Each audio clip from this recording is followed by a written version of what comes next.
దేవునికి మహిమ కలుగునుగాక. ప్రభు పేరట మీ అందరికీ వందనాలు, శుభాలు. మరణాత బాగున్నారండి? మీ అందరూ క్షేమముగా ఉన్నారని తలంచుచు మన రక్షకుడును ప్రభువైన యేసుక్రీస్తు యొక్క దివ్యమైన నామమున మీ అందరికీ శుభాలు తెలియపరుస్తున్నాను. సాయంకాల సమయంలో మరొక పర్యాయము దేవుని వాక్యము ధ్యానము చేయటకు 2వ దశలోని పత్రిక 2వ అధ్యాయమును మనం ధ్యానం చేయబోతున్నాం. గనుక మనం గమనిస్తూ దేవుని వాక్యమును ధ్యానం చేసేవారిగా ఉండాలి. ఎందుకంటే ప్రభు చెప్పే ప్రతి మాట కూడా ఆత్మ సంబంధమైన మాటలు. ప్రభు చెప్పే ప్రతి మాట ఆత్మ సంబంధమైన మాటలు. ఈ మాటలు ఎలా ఉంటాయంటే ప్రతి మనిషికి అనేకమైన విషయాల్లో ఆదరణ అందించే విషయాలుగా మనకు కనబడతాయి. కనుక మనం ఏం చేయాలంటే ఆత్మ సంబంధమైన విషయాలుగా భావించుకుంటూ దేవుని వాక్యమును మనం ధ్యానం చేసేవారుగా ఉండవలసిన వారమై ఉన్నాం. అప్పుడు ప్రభు నీ ఎడల నా ఎడల విశ్వాసాన్ని కనపరిచి అనేకమైన విషయాల్లో మనకు తోడుగా ఉంటారనేది లేఖనం చెప్తుంది. కనుక ఈ దినము మరి పాఠము కొరకు ప్రార్థన. సర్వోన్నతుడా సర్వాధికారి అయిన దేవా నీకు వందనాలయ్యా. ఈ ఉదయ కాలం అంతా మాకు తోడుగా ఉండి నీ రెక్కల నీడలో మమ్మల్ని కాచి కాపాడి నీ ఆత్మచేత మమ్మల్ని నింపి బలపరిచిన మా దేవానికి స్తోత్రాలు.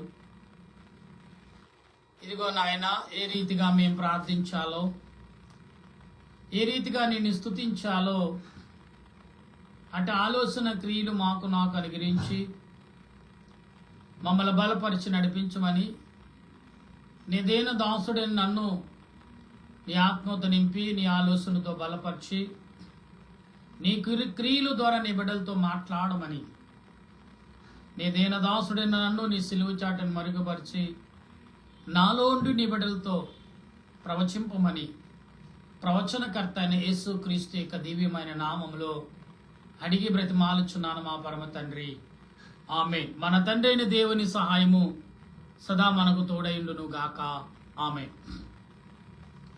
ఈ 2వ దశలోని పత్రికల్లో అపోస్తలుడైన పౌలు గారు ఏం మాట్లాడుతున్నాడు మనతో, అసలు ఆయన ఏం మాట్లాడగలుగుతున్నాడు అనేది మనం విన్నప్పుడు ప్రభు చెప్పే ప్రతి మాట మనం ఆలోచనలోకి రావాలి. ఎటువంటి ఆలోచనలోకి వస్తున్నామంటే ఆత్మ సంబంధమైన ఆలోచనలు మరి మనం కలిగినాడు. ఖచ్చితంగా ఉదయకాలం చెప్పుకున్న కీర్తన గ్రంథంలో దావీదు భక్తుడు చెప్తున్నట్టు ఎలాగైతే ఈ 2వ దశలోని పత్రికలో ఈ 2వ అధ్యాయంలో మనకు కనబడతాయి. ఈ మాటలను ఒకసారి విశ్లేషణ చేసినప్పుడు ప్రభు ఏం మాట్లాడుతున్నారు మనతో ఒకసారి మనం పరిశీలన చేద్దాం. ఈ వాక్యాన్ని బట్టి మనం వివరణ చేసుకుందాం. ఈ 2వ అధ్యాయంలో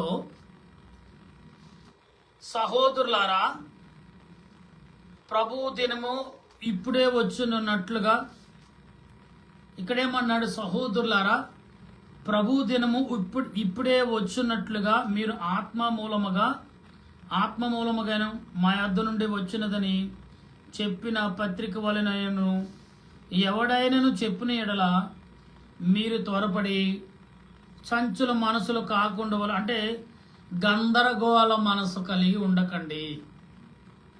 మీకు ఎవడు చెప్పాడో, ఎవడు ఏ రకంగా మాట్లాడుతున్నారో మీరు ఒకసారి ఆలోచన కలిగి ఉండండి. ఆత్మ సంబంధమైన విషయాలకు లోబడండి. ఆత్మ సంబంధమైన క్రియలకు మీరు లోబడి జీవించండి అని పౌలు గారు ఇక్కడ చెప్తున్నాడు. ఇక్కడ ఏమంటున్నాడంటే ప్రభు అయిన యేసుక్రీస్తు రాకడను బట్టి మనము ఆయన యొద్ద కూడుకును బట్టి మిమ్మల్ని వేడుకొనుచున్నాను. అంటే ఎందుకు వేడుకుంటున్నాడు? రండయ్యా ప్రార్థన చేద్దాం, రండయ్యా విజ్ఞాపన చేద్దాం, రండయ్యా ప్రభు విషయాలు మనం తెలుసుకుందామని పౌలు గారి దశలోని యొక్క సంఘానికి చెప్తున్న మాటలు. ఎందుకు మాట్లాడుతున్నాడని మనం క్లుప్తంగా చదువుతున్నప్పుడు మరి మనం ఇక్కడ కొన్ని విషయాలను మనం గమనించాలి. మీరు త్వరపడి సంచులు మనసులో కాకుండా ఉండినట్లు మన ప్రభు అయిన యేసు క్రీస్తు రాకడను బట్టి మనము ఆయన యొద్ద కూడుకునుట బట్టి మిమ్మల్ని వేడుకొనుచున్నాను. మొదట భ్రష్టత్వం సంభవించి నాశన పాత్రుడగు పాప పురుషుడు బయలుబడితేనే గాని ఆ దినము రాదు. ఇక్కడ మన ఈ 3వ వచనము అండర్లైన్ చేసుకుందాం. మరి 2వ అధ్యాయం 3వ వచనం అండర్లైన్, ఎందుకంటే పాప పురుషుడు బయలుపరిస్తేనే గాని ఆ దినము రాదు. ఇప్పుడు పాప పురుషుడు బయలుపడుతూ ఉన్నాడు. ఏంటంటే మనకి పశువుకి పశువేద అంటే తన బిడ్డ బయటపడినప్పుడు ఆ యజమాడు ఎలాగా ఆనందపడతాడో, లేదా ఆ పశువు బిడ్డ అడ్డం తిరిగితే ఏం చేయాలని ఎలా తలతలాడతాడో, ఇలా క్రైస్తవుడు కూడా అదే రీతిగా మన పాప పురుషుడు బయలుపడకుండా మనం ఏమి చేసినా వ్యర్థమే అనే విషయాన్ని ఇక్కడ పౌలు గారు మరి దశలోనిక సంఘానికి చెప్తారు. మీరు కంగారు పడుతున్నారు, కంగారు, దేవుడు మీ తోడున్నాడు, మీకు అండగా ఉన్నాడు, మీకు ఆదరణకర్తగా ఉన్నాడు అంటున్నాడు. ఇక్కడ ఏమంటున్నాడు?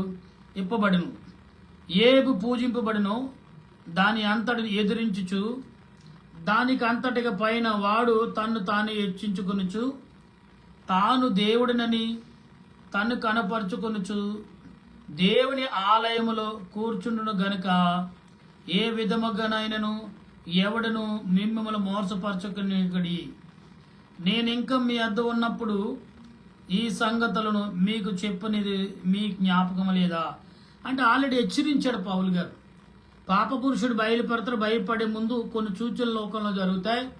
నేనే రాజుని, నేనే మంత్రిని, నేనే సర్వం అని ప్రకటన చేస్తాడు. ఇప్పుడు ఆల్రెడీ జరుగుతున్నాయి. ఆ ప్రయత్నాలు ప్రజల్లో కొంచెం కొంచెంగా వస్తున్నాయి. అందుకప్పుడు ఇక్కడ పాప పురుషుడు బయటపడకుండా దేవుడి కార్యం చేయడు.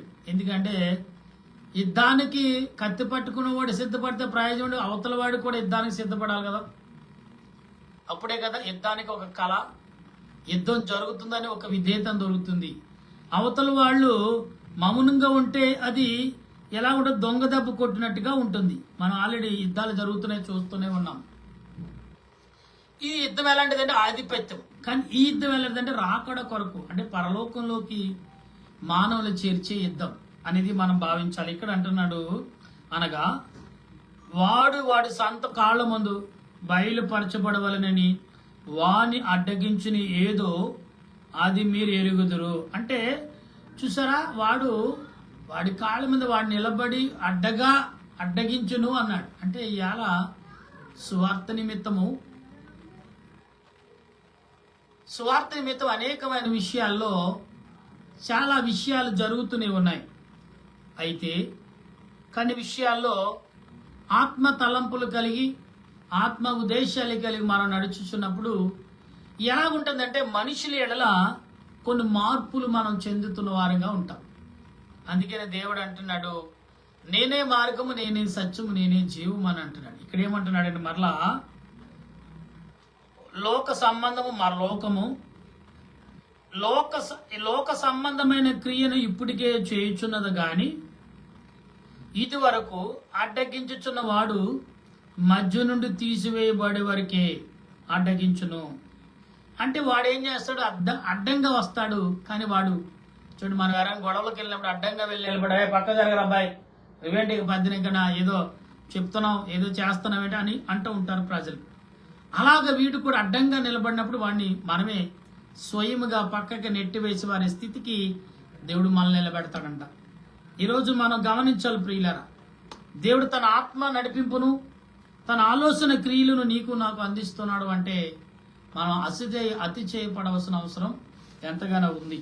ఇక్కడ మనం గమనించాలి. ఈ 8వ వచనంలో చెప్తున్న మాటలు మనం ఆలోచన కలిగినప్పుడు దేవుడు ఏ రకంగా నీ ఎడల మాట్లాడుచున్నాడు అనే విషయాన్ని అయితే ఇక్కడ కనబడుతున్న బయలుపరచబడిను. అప్పుడు ప్రభు అయిన యేసు తన నోటి ఊపిరి చేత వాని సంహరించి తన ఆగమానం అంటే తండ్రి ఉద్దేశం ఆగమానము చేత అతను నాశనించి, అంటే దేవుని యొక్క నోటు ద్వారానే అపవాది గాని నాశనం చేయవచ్చు అని దేవుడు స్వయముగా సెలవిస్తున్నారు. ప్రియులరా, మనం ఇక్కడ ఆలోచన కలిగి ఉన్న ఆగమానగముగా అంటే మనం ఎంత వేగముగా మరి ఆశ కలిగి ఉన్నామో ఎంత వేగంగా ముందుకు ఆలోచిస్తున్నాం అంతే వేగంగా దేవుడు ఇంకా వేగంగా నిన్ను నీ ఆలోచనను బలపరిచేవాడిగా ఉన్నాడనేది మనగా. ఇందుకనే ఈ దశలోని పత్రిక సంఘాలకు అపోస్తుడైన పౌలు ఎందుకంటే మీరు ఆశపడుతుంది నిజమే, మీరు కోరుకున్నది నిజమే, కానీ ఆ కోరికలు నెరవేర్చకుండా ఎంతకెందుకు ఆగిపోతున్నది మీకు తెలుసుకుంటున్నారా? మీరు ఎందుకు ఇలాగా అనాలోచనలతో ఉంటున్నారు, అనారోగ్యానికి ఎందుకు గురవుతున్నారు మీకు తెలుసా అనే విషయాన్ని పౌలు గారు సంఘాన్ని అడుగుతున్నాడు. సంఘం ఏం చెప్తుంది ఇక్కడ అంటే మనం గమనించినప్పుడు నశించుచున్న వాడు తాను రక్షించబడుటకే సత్యం విషయమును ప్రేమను ఆలంబింపకపోయిన వారి రాక అబద్ధ విషయమైన సమస్తమును బలముతోనూ నానా విధముల సూచక్రియలతోనూ మహాత్య కార్యములతోనూ దుర్నీతిని పుట్టించు సమస్త మోసముతోనూ నశించుచున్న వారిని సాతాను తన కనపరచు తన బలమును అనుసరించుండుము. అంటే సాతాను అందుకే అన్నాడు, పాము ఏమో వివేకం, పావురేమో నిష్కలంకం. ఈ రెండు క్రైస్తవులు బాగా గమనించవలసిన విషయం. అయితే ఇక్కడ మనం ఆలోచించవలసిన విషయం ఒకటి ఉందండి. ఎంతగా ఆలోచిస్తూ అంతగా సాతానుగడ మనల్ని శోధిస్తుంటాడు. ఎంతగా సాతానుగడ మనల్ని వేధించుటకు సిద్ధపడుతున్నాం అంతగానే మనం ఆలోచనలకు ముందుకు నడవాలనేది ప్రభు ఉద్దేశం. ఈరోజు వింటున్న నీవు కానీ నేను కానీ మనం అందరం ఆత్మ సంబంధమైన క్రియలు కలిగి ఉన్నామా, అపవాద సంబంధమైన క్రియలు కలిగి ఉన్నామా అనేది. అందుచేత సత్యమును నమ్మక దుర్నీతి యందు అభిలాషవాడు వరందరును శిక్షా విందు పొందుటకై అబద్ధములను ఉండునట్లు మోసము చేయే శక్తిని దేవుడు వారికి పంపుచున్నాడు. దేవుడు ఎలా పంపుచున్నాడు అనే విషయాన్ని ఇక్కడ కానపరుస్తున్నాడు. ప్రభు వలన ప్రేమించు సహోదరులారా, ఆత్మ మిమ్మల్ని పరిశుద్ధపరచుట వలనను మీరు నమ్ముట వలనను రక్షణ పొందు దేవుడు అంటే మీరు నమ్మి రక్షణ పొంది దేవుని ఆదరణ పొందుట వలనను ఉంచుకును గనుక మేము మిమ్మల్ని బట్టి ఎల్లప్పుడూ దేవునికి కృతజ్ఞతాస్తుతులు చెల్లింపు బద్దులమై ఉన్నాము. ఇక్కడ ఏమంటున్నాడు పౌలు గారు, మిమ్మల్ని బట్టి మేము దేవునికి స్తుతి చెల్లిస్తున్నాం, మిమ్మల్ని బట్టి దేవునికి ఘనతను గణపరుస్తున్నాం, మిమ్మల్ని బట్టి దేవునికి మహిమ కలుగును గాక అనే విషయాలు కూడా బయలుపరుస్తాం. అంటే మీరు అధైర్యపడకండి, దేవుడు మీ పక్షాన ఉన్నాడు, మీ పక్షం యుద్ధం చేస్తాడు అనే భావము ఆయన కలిగి ఉన్నాడు. అయితే ఇక్కడ అంటున్నాడు, ఆయన రక్షింపబడి మన ప్రభు అయిన యేసుక్రీస్తు యొక్క మహిమను పొందవలెనని ఆయన మన సువార్త వలన మిమ్మల్ని పిలిచెను. కాబట్టి సహోదరులారా, నిలకడగా ఉండి మా నోటి మాటలను ఆయనను మా పత్రికల అయిన వలనైనను మీకు బోధింపబల విధులను చేపట్టుడి. మన ప్రభు అయిన యేసుక్రీస్తును మనలను ప్రేమించి కృపచేత నిత్యమైన ఆదరణయు శుభ నిరీక్షణయు అనుగ్రహించిన మన తండ్రి అయిన దేవుడును మీ హృదయములను ఆదరించి ప్రతి సత్కార్యమందు ప్రతి సద్వాక్యమందు మిమ్మల్ని స్థిరపరచును గాక.